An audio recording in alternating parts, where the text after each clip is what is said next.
Boss, alam nyo ba na may secret features ang inyong phone na hindi alam ng karamihan? Isang simpleng galaw lang ay automatically mag-o-on ang screen. Kaya tulad nito, ipakita ko sa inyo, hindi naka-on ang screen. Pag iangat ko ito, ay automatic mag-on ang screen. Kaya yon ang secret features na hindi alam ng karamihan.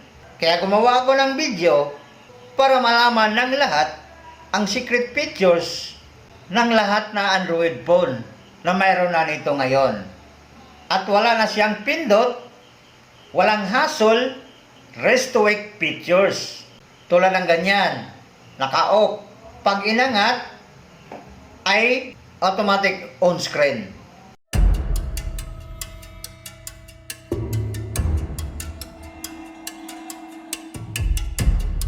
At ang tanong, what is rest to wake? Ang rest to wake ay isang features na kapag iangat mo ang phone ay automatically mag-on ang kanyang screen. Perfecto sa mabilis pagtingin ng notification. Unlocking with Peace Unlock.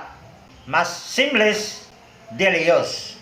At mas tipid sa power kaya laging pindot sa power button at iwas masira ang power button.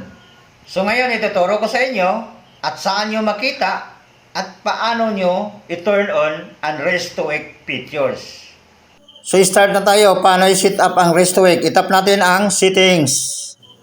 At ang sunod, itap natin ang special function. Itap natin ang micro intelligence. Itap natin ang left to wake. At i-turn on natin ito. Yan, automatic na siyang naka-turn on.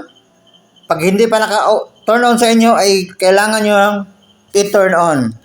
Pag naka-off, ay i-turn on nyo para automatic na siyang when the screen is off, take up the device can quickly wake up the screen. Yan ang function ng left to wake. Hindi ka na kailangan power button. Dahil kapag lagi mong ginagamit ang power button, on and off ay mabilis masira. That's all. Yung benefits niya. Ang kagandahan nito, mas mabilis na checking ng message. Mas smooth ang phone experience. Mas convenient sa pang-araw-araw. At mas safe sa power button. Hindi na mabilis masira. Kung nakatulong sa iyo, tutorial na ito,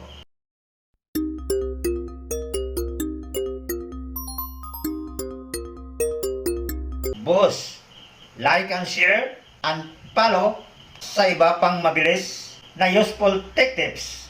This is Dabjar Vlogs, helping your work smarter and harder.